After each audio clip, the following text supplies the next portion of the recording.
Hello, I'm Chris Osmond, and this is Solutions. Enough complaining, let's fix America. Yesterday I started just reading excerpts from the book of the same title, which I wrote and published in 2018. I think I'm going to continue with that because there are a lot of issues that I addressed in that book, but that are still very relevant to today. So today I'm going to read from chapter 3, a segment called The Rich Are Hoarding the Nation into Poverty. So, from the book Solutions, Enough Complaining, Let's Fix America, Chapter 3, The Rich Are Hoarding the Nation into Poverty. A quote will start off the chapter. Where will the rich go if they turn the entire planet into one giant ghetto? End quote. Now, I will continue to read the chapter. Where will the rich go? Will the wealthy live behind great walls once they've turned America into a vast ghetto? Will they flee to some other country? Or is it time for them to move into their decommissioned silos? A source for that will be provided in the links below. Or into some giant ship. Another source will be provided for that as well. That simply sails from ocean to ocean, avoiding the fallout of their greed. Before we look closer at each of these possibilities, let's see if we can get into the minds of the ultra-wealthy to determine their motivations. First, I'd like to put my own personal belief out there for consideration. Simply put, I believe the rich see something coming and they decided to take whatever action or actions they can to circumvent or avoid some planet-wide catastrophe of which the rest of us are or will be unaware. Remember that opening scene in the movie 2012 where billionaires are being called and told that they must contribute more to keep the project on schedule. In case you didn't see that movie, here's a spoiler alert. In it, the rich are given some heads up about some impending disaster that requires more of their wealth being thrown at the problem than was previously thought necessary. In the end, the audience discovers that the project the rich were funding was for a series of giant arks or ships meant to save these millionaires and billionaires from a Noah-esque flood that will cover the entire planet. Outrageous, right? But would this idea be so outrageous if you had the means to protect yourself and your family from such a disaster? If you had more money than you could spend in a lifetime, wouldn't you spend the money to safeguard against such a tragedy or one similar? Say COVID-19? Back to the book. Let's say, instead of a biblical flood, the threat were social unrest and upheaval caused by an unsustainable and failing economic system. After all, the American dollar is a fiat currency, meaning it's not based upon or backed by anything with intrinsic value. Where it was once backed by gold, the American dollar's value is now only based upon an valuation provided by the Federal Reserve, the central bank for all banks in America. The Federal Reserve can increase or decrease the value of each dollar by putting more money into circulation or removing it, which does not actually provide more intrinsic value for every dollar. Simply put, it would be as if you were playing a game of Monopoly and the player with the most money wanted to keep playing. So they made a rule change that allowed them to incorporate the money from a second Monopoly game into your current game. If that rule allowed for the incorporation of exactly twice as much money into your game, every single Monopoly dollar would now be worth half of its previous value. For the person with the most money before this influx of new Monopoly money, the impact would be inconsequential. To illustrate, let's say the first place player had $40,000 before the new game. Now they would have $80,000. In the real world, this influx of money causes the price of everything to increase. So rent on Boardwalk goes from $2,000 to $4,000. With $80,000, however, $4,000 is still affordable to that number one player. But what if you only had $4,000 in your pocket? Say you're not the number one player. Do you pay rent or eat? Do you pay rent or die of exposure? Do you pay rent or go to debtor's prison? In today's America, all three are possible. And this is the quandary in which the rich, especially the super rich, find themselves these days as they oversee the downfall of America. Should I use my money to make more people homeless, starving, naked, or afraid? To explain the thought process of the uber rich, I've come up with the following three scenarios. 1. They're crazy. Studies seem to show that the more wealth one accumulates, the more likely they are to exhibit sociopathic tendencies. In other words, money does not seem to make one care more. In fact, it seems to do just the opposite. The wealthy lose touch with reality as basic needs of survival fade into obscurity. When you're rich, you never have to worry about food, water, or shelter, so the basics are no longer viewed as items for which one must struggle. It seems easy to buy a house, to send to the help to pick up your food, clothes, bottled water, or whatever else one needs to live. When these basic requirements of life are muted, it becomes harder to sympathize with those who must struggle every day to attain them. And if survival is deemed such an easy task, imagine how the luxury of attaining health care must be perceived. Even though born into their wealth, some of the richest people in America believe that it's easy to thrive in a country where the cost of everything other than wages continues to increase. Illogical, right? I guess that's why they look like sociopaths. An article written in 2017 defines what the rich need to keep their heads above water. If you visit the following link, please keep this thought in the back of your mind. The rich are crazy. A source will be provided below. Now continue. The second factor, fear. Quote, why are the rich the biggest preppers in the world? End quote. Now, if it isn't out of some sociopathic programming, it could be out of fear that the ultra-rich Americans ignore the plight of their fellow citizens. You created a situation in your country where you have more money than you or your descendants could ever spend, while 50, 60, or 70% of your fellow Americans starve to or die from exposure or dehydration or prison or poisoned water. What's next? What's next? You created this mess.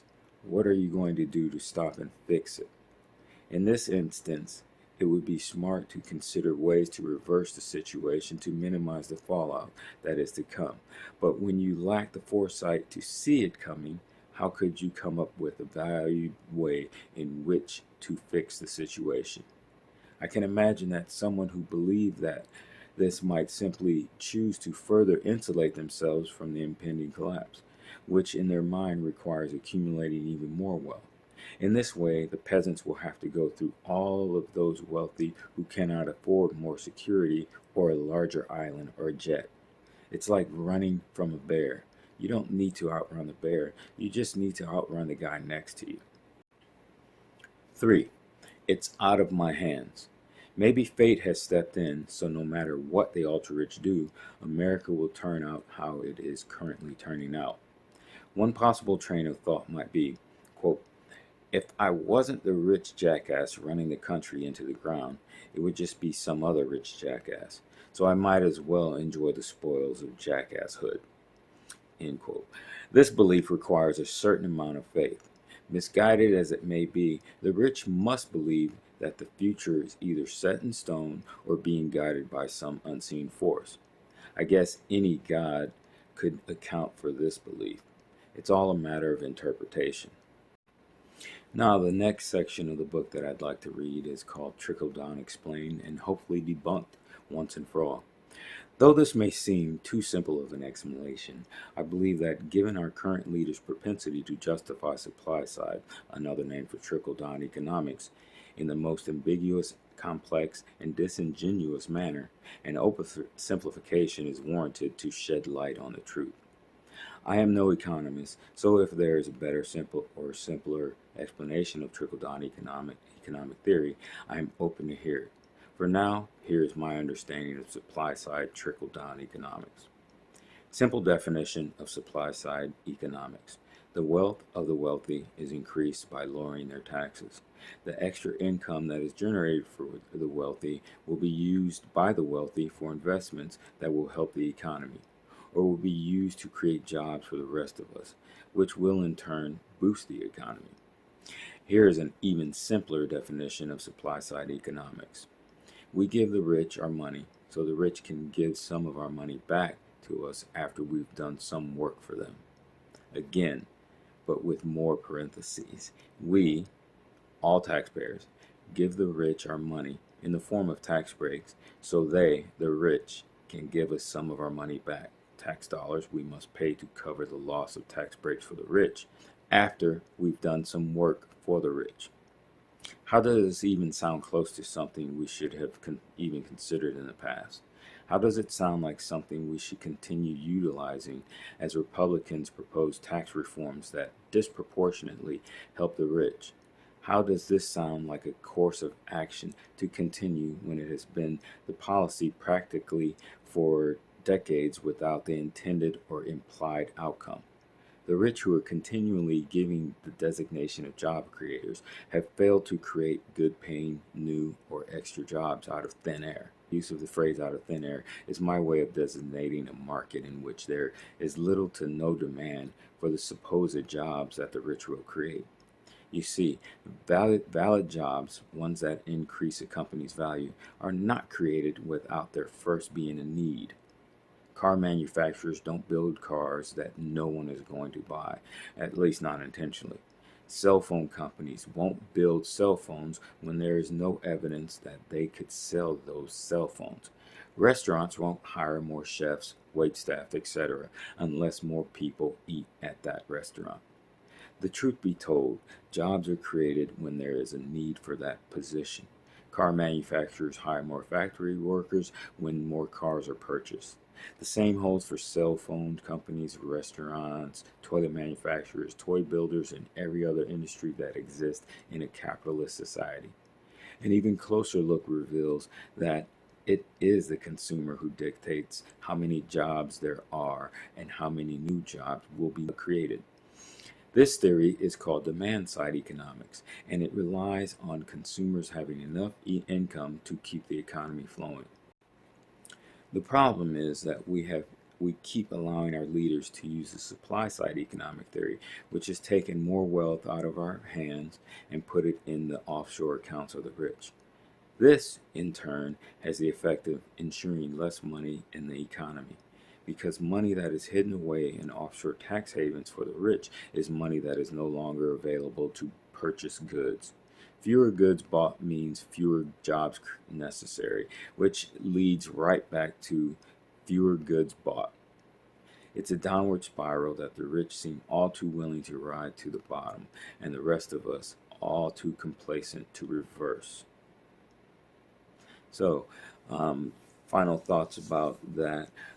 As I stated, tax breaks for the rich, because they're supposedly job creators, basically means us giving the rich our money so that they can give us some of that money back after we've performed some work for them.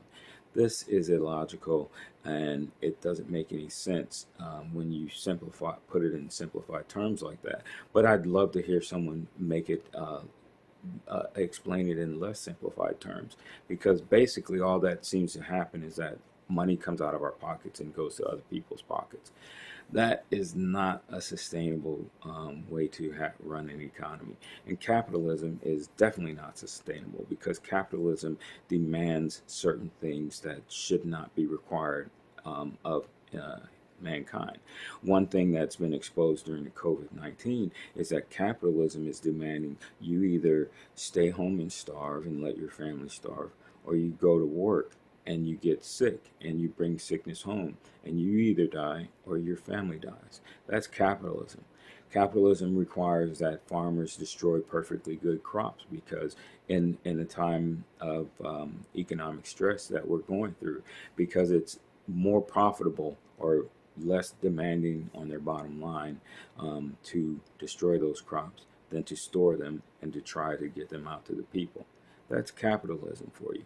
Capitalism has a built-in scarcity. It's not a bug of the system. Scarcity is a feature of capitalism, and it's not an economic system that we need anymore.